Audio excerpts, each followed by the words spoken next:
There's a part of the brain called the hypothalamus. And the hypothalamus is like a little mini factory, and it is a place that assembles certain chemicals that matches certain emotions that we experience. Those particular chemicals are called peptides. They're small chain amino acid sequences. The body's basically a carbon unit that makes about 20 different amino acids all together to formulate its physical structure. In the hypothalamus, we take small chain proteins called peptides, and we assemble them into certain neuropeptides or neurohormones that match the emotional states that we experience on a daily basis. So there's chemicals for anger, and there's chemicals for sadness, and there's chemicals for victimization, there's chemicals for lust. There's a chemical that matches every emotional state that we experience. And the moment that we experience that emotional state in our body or in our brain, that hypothalamus will immediately assemble the peptide that then releases it through the pituitary into the bloodstream. The moment it makes it into the bloodstream, it finds its way to different centers or different parts of the body. Now, every single cell in the body has these receptors on the outside. And one cell can have thousands of receptors studding its surface, kind of opening up to the outside world. And when a peptide docks on a cell, it literally, like a key going into a lock, sits on the receptor surface and attaches to it and kind of moves the receptor, and kind of like a doorbell buzzing, sends a signal into the cell. It's party time!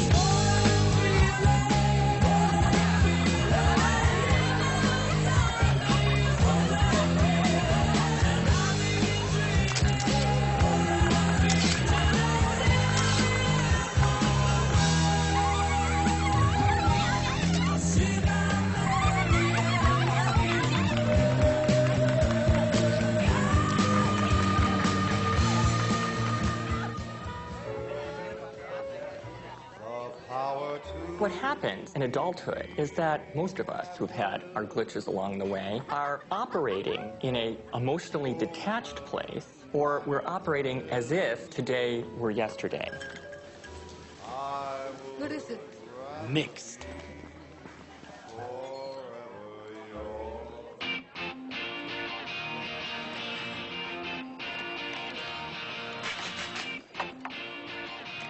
Change in itself means then that we have to abandon our old self. It means that we have to leave behind our identity for a few moments and begin to speculate who we could be. To change means modifying our behavior enough so that it's permanent.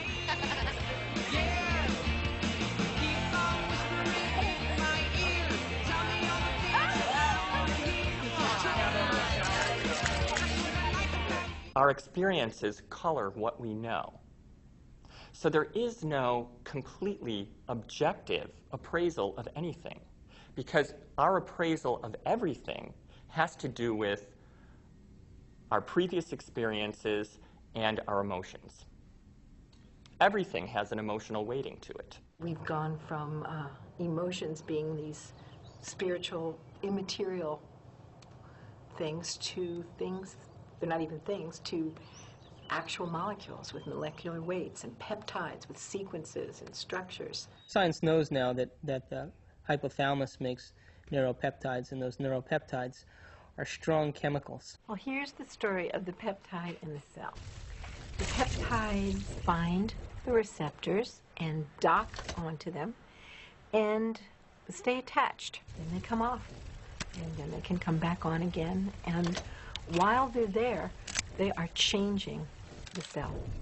A receptor that has a peptide sitting in it sets off a whole cascade of biochemical events, some of which changes nucleus of the cell.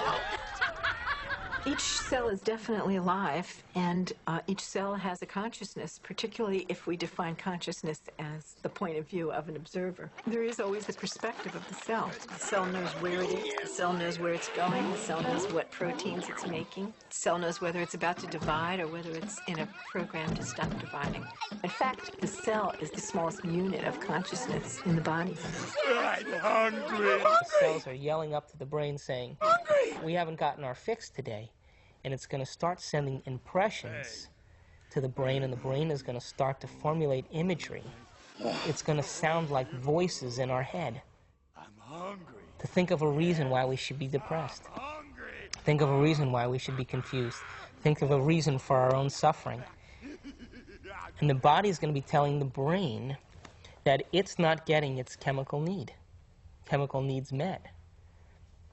And so the brain will then activate and start going to our past situations and flashing pictures to our frontal lobe. Oh, yeah! We've commandeered an entire serving plant!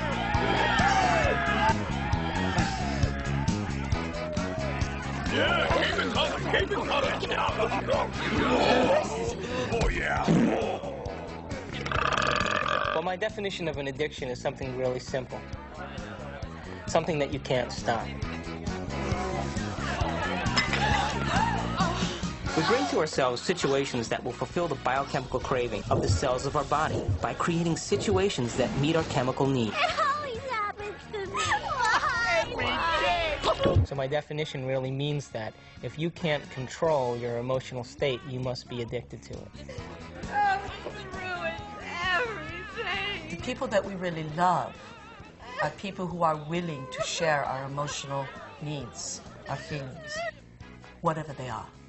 Whether they are sexual, whether they are victimized, poor me, poor you, whether they are power, you need somebody to control you so you feel like you're in control. No, ma'am, don't dip your half-eaten shrimp back into the cocktail sauce. Screw you and your health coach. I am the bride's sister. I'll stick my ass in the cocktail sauce if I damn well please. Come on. I want you to get out there and serve, make sure everybody has a full glass. Fun, fun, fun. Sweetums, you won't do anything at all. Me show you what women want!